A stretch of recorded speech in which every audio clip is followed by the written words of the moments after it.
بس جی. So please let me know the rights and responsibility of men and women in Islam.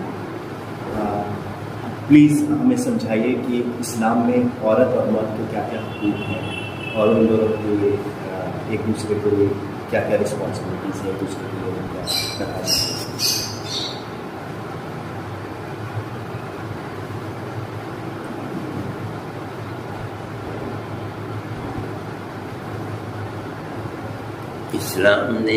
اسلام سے پہلے کی جو صورت ہے اس میں یہ ہے کہ عورت کا کوئی حق مرد کے مقابلے میں نہیں تھا. اگر مرد مر جاتا تھا تو اس کے مال کی وارث نہ عورت نہ بچیاں، بلکہ جو مرنے والے کے بھائی ہوتے تھے وہ سب مال کے مالک ہو جاتے تھے.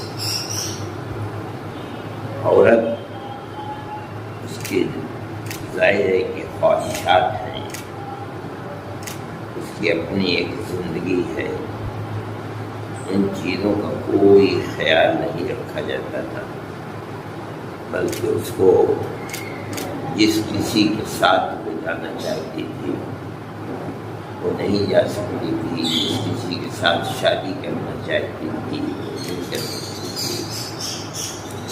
ماں باپ گویا کہ وہ اپنے حقوق اس کے سامنے کچھ نہیں تھے. لیکن اسلام نے آ کر کے یہ کہا کہ عورت کی بغیر اجازت کے اس کی شادی نہیں ہو سکتی. وہ اگر کسی مرد کے ساتھ بیاہ کر کے رہنا نہیں چاہتی، اس کا اپنا حق ہے، اس کو اس حق سے محروم نہیں کیا جا سکتا. پھر اگر اس کا شوہر مر گیا تو اسلام نے اس کو، اس کے بچوں کو، اس کی بچیوں کو اس کے مال کا وارث بنایا ہے. ایسا ہوا ہے کہ اگر حضرت محمد صلی اللہ علیہ وسلم کے زمانے میں مرنے والے کے مال کو اس کے بھائیوں نے لے لیا تو آپ نے وہ مال اللہ کے حکم کے مطابق ان سے لے کر کے اور اس بیوہ اور اس کے ساتھ جو یہ 3 بچیاں تھیں ان کو وہ مال واپس دلایا ہے. پھر جس طرح کسی مرد کا حق ہے اسلام میں، اسی طرح جنایات کے اندر یعنی کوئی دوسرے پر ظلم کرتا ہے، چاہے مرد مظلوم ہو یا عورت مظلوم ہو، فرمایا گیا ہے ان النفس بالنفس والعین بالعین والانف بالانف والاذن بالسن بالسن والانصاف. کسی نے اگر کسی مرد کو قتل کر دیا، اس طرح اس قاتل کو قتل کی سزا دی جائے گی. اسی طرح اگر کسی نے عورت کو قتل کر دیا، عورت کے ہاتھ کو توڑ دیا، عورت کی آنکھ پھوڑ دی، جس طرح مرد کو قتل کرنے پر، مرد کے ہاتھ کو توڑنے پر، مرد کی آنکھ کو پھوڑنے پر اس کو سزا دی جائے گی، اسی طرح عورت کے ساتھ بھی یہ کرنے کے اوپر اس کو سزا دی جائے گی. یہ عام طریقے پر وہ چیزیں ہیں کہ جن کے اندر عورت کو یہ حق دیا گیا ہے. پھر اگر مرد کی طرف سے شادی بیاہ کے بعد بھی جو عورت کے اوپر، عورت کے حقوق مرد کے اوپر ہیں، اگر ان بنیادی حقوق کے اندر مرد کوتاہی کرتا ہے اسلام کے اندر اس عورت کو یہ حق حاصل ہے قضائے اسلامی یعنی اسلامی کہ وہ اپنے ان حقوق کو طلب کرتے ہوئے دیکھتی ہے تو اس کو یہ حق حاصل ہے کہ وہ یہ کہے کہ میں کیونکہ یہ مرد میرے حقوق مجھے نہیں دیکھا ہے اس لیے مجھے اس سے الگ کر دیا. یہ جو اسلامی قاضی ہوگا تو اس مسئلے کو سنے گا. اگر واقعتاً ایسی بات ہے تو اس کو یہ حق پہنچتا ہے کہ اس کو سمجھائے. اگر وہ مان جاتا ہے ٹھیک ہے, نہیں مانتا تو اس عورت کے متعلق وہ پورا کرے گا. That means کھلا لے سکتے, یہی مطلب ہے. خلا بھی لے سکتی ہے, ویسے بھی قاضی یہ کہہ دے کہ میں اس کو الگ کرتا ہوں. الگ خلا کے اندر تو عام طریقے پر یہ ہوتا ہے کہ جو حق عورت کا ہے مرد سے وہ کہتی ہے کہ میں تجھے معاف کرتی ہوں, تو مجھے آزاد کر دیں. لیکن اگر مان لیجیے کہ غلطی مرد کی ہے اور وہ اس کا حق ادا نہیں کر رہا, اس کو قاضی کہے گا کہ اس سے علیحدہ ہو جائے گی اور اس کے ساتھ ساتھ ایک دے ہی نہیں اس کو. لیکن اس چیز کو ہم ڈیورس نہیں کہہ سکتے نا. ڈیورس کیا ہوتی ہے؟ جیسے انگلش ورڈ ڈیورس اس کے لیے یوز نہیں کر سکتے, اس کو سیپریشن بولیں گے.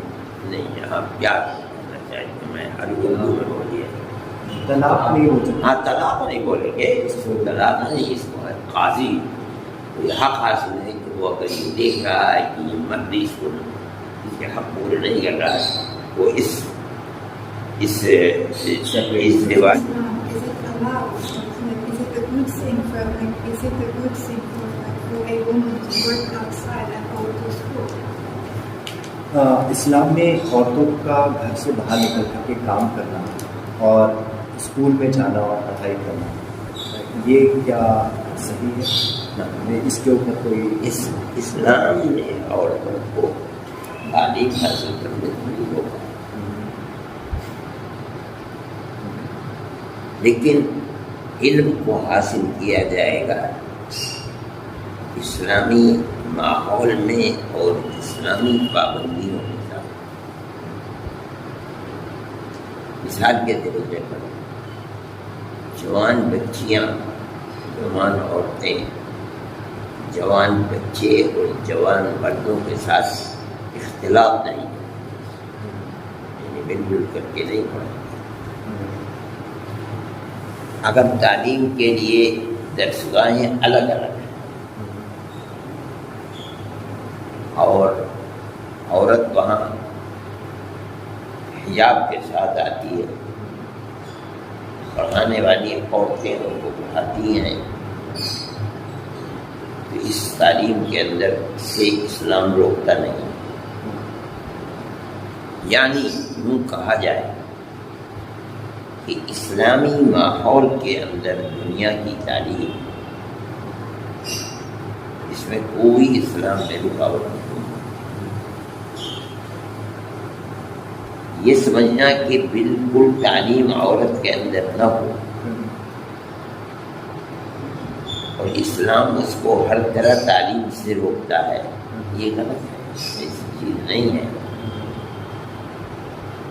ہم اگر رسول اللہ کے زمانے میں دیکھتے ہیں تو اس زمانے میں بھی اگرچہ پڑھانے والی عورتیں بہت کم تھیں, لیکن جو تھیں اور لکھنا پڑھنا جانتی تھیں, نبی کریم علیہ السلام نے ان کے بارے میں حکم دیا ہے کہ پڑھاؤ, بلکہ اپنی ایک اہلیہ محترمہ کو یہ فرمایا کہ ان کو سکھلاؤ لکھنا.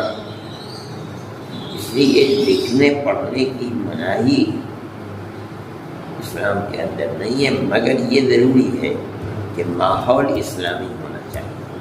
مخلوق تعلیم جس کے اندر ملی جلی تعلیم مردوں اور عورتوں کی, جس کے اندر عورت کا اپنا کردار اور اس کی عفت محفوظ نہ رہ سکے، اسلام اس کی اجازت نہیں۔ ان کی درسگاہیں الگ بنائی جائیں، ان کی پڑھانے والیاں، استانیاں، ٹیچرس، پروفیسرس الگ سے لائے جائیں جو ان کو پڑھائیں، اسلامی ماحول کے اندر پڑھایا جائے۔ تو یہ پڑھانا اپنے اندر کوئی قباحت خراب نہیں۔ لیکن میل ٹیچر نہیں ہو سکتا، مرد استاد نہیں ہو سکتا۔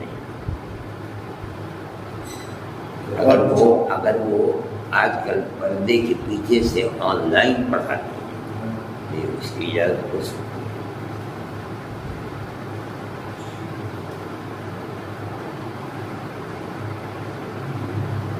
اور جاب کے نوکری عورتوں کے لیے یہ ڈاکٹری ہے اور دوسری چیزیں ہیں۔